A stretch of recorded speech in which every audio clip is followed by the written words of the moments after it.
Keir Starmer is under serious pressure right now, and not just from the usual political drama that comes with running one of the most powerful offices in the world. This time, the heat is coming from a name most people thought they had heard the last of on British soil: Kanye West. Yay, whatever you want to call him. The man is trying to come back to London, and a whole lot of people are saying over their dead bodies. Let that sink in for a second. A rapper so controversial that he has been banned from multiple social media platforms, dropped by every major brand you can think of, and publicly praised one of history's most notorious mass murderers, is being lined up to headline all 3 nights of one of the UK's biggest music festivals.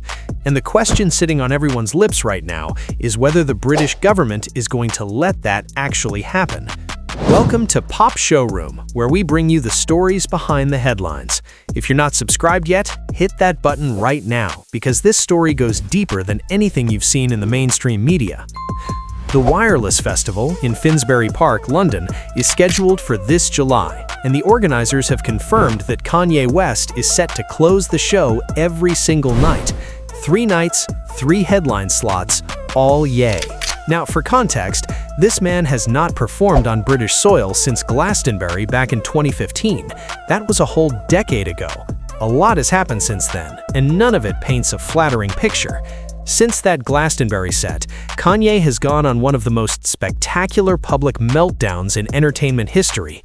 We are not talking about the usual celebrity nonsense either. We are talking about a man who last year released a song called Heil Hitler. Read that again. He released a song with that title, and that was not a one-off moment of bad judgment. He advertised merchandise on his website decorated with swastikas. He made repeated anti-Semitic statements so severe that X, the platform formerly known as Twitter, had to ban him multiple times. Even for X, that is saying something. So when news broke that this same man is coming back to perform in front of thousands of people in London, the reaction was swift and it was loud. Labour MPs Rachel Maskell and Luke Akehurst were among the first to go on record, calling on the government to step in. Their argument is clean and simple. West's track record makes him, in their words, not conducive to the public good. That is the legal phrase that matters here, because it is the exact language the Home Secretary can use to block a non-citizen from entering the country, and the current Home Secretary, Shabana Mahmood, has that authority sitting right in her hands. She can legally exclude anyone whose presence is deemed likely to incite public disorder or who has engaged in extremism or behavior considered unacceptable under UK standards. The law gives her the power. The question is whether she and the Prime Minister have the will to use it. Campaign groups are not being subtle about where they stand. The Campaign Against Anti-Semitism, one of the most prominent organizations fighting hatred in the country, called this situation clear-cut.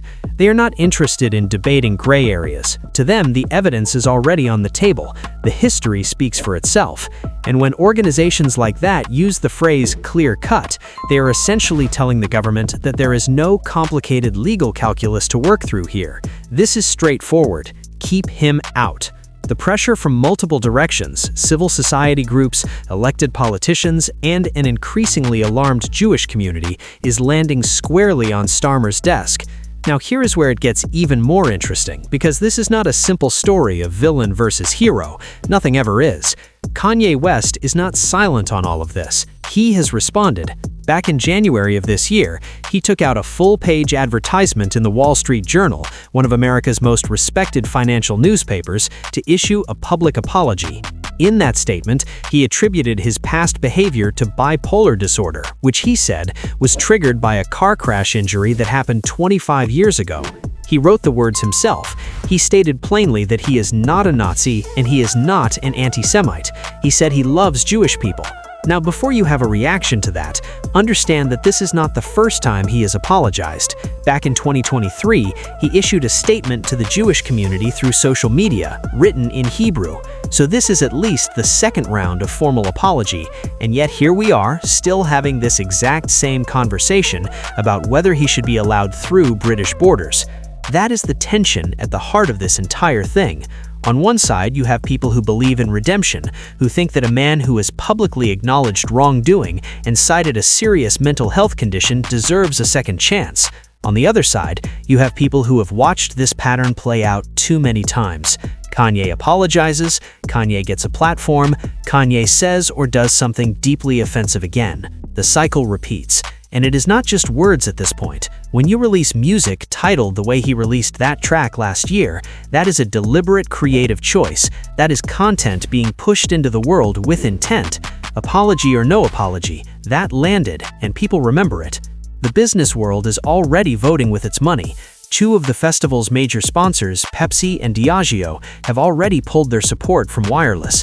When corporations start walking away from event funding because of a single performer, that tells you everything you need to know about the scale of the discomfort around this. These are not small brands making symbolic gestures. Pepsi and Diageo are global giants with massive marketing budgets and risk management teams whose entire job is to protect brand image.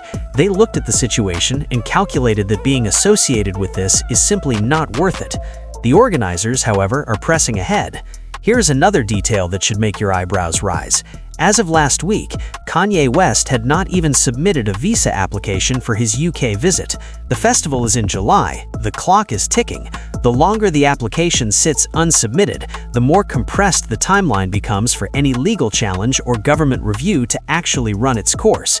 Some observers are reading into this delay strategically, wondering whether his team is waiting to see how the political temperature shifts before filing, or whether there are other logistics causing the holdup.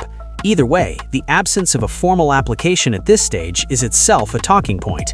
What makes this case so layered is that it sits right at the intersection of free speech, cultural access, public safety, and the government's responsibility to protect its citizens from harm.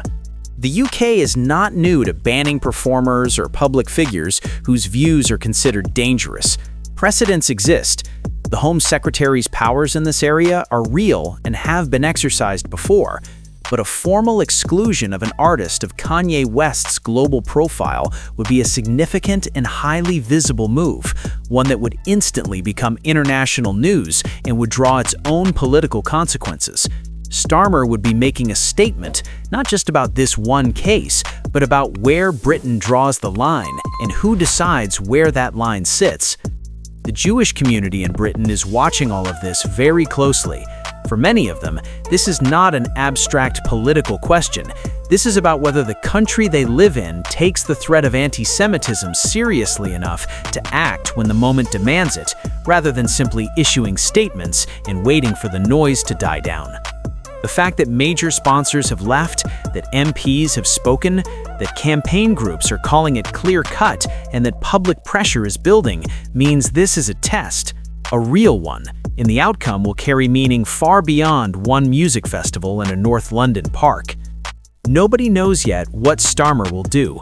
Nobody knows whether Mahmood will exercise her authority, or whether the government will take the path of least legal resistance and let the visa process handle itself. But one thing is certain, the spotlight is on, the pressure is real, and the decision, when it finally comes, will say something about what kind of country Britain chooses to be. Whether you were for letting the man perform or dead against it, that much is impossible to argue with. This one is far from over. I'd love to hear your thoughts on this situation, so please share your opinions in the comments. Also, don't forget to like, subscribe, and turn on notifications to stay updated on this story.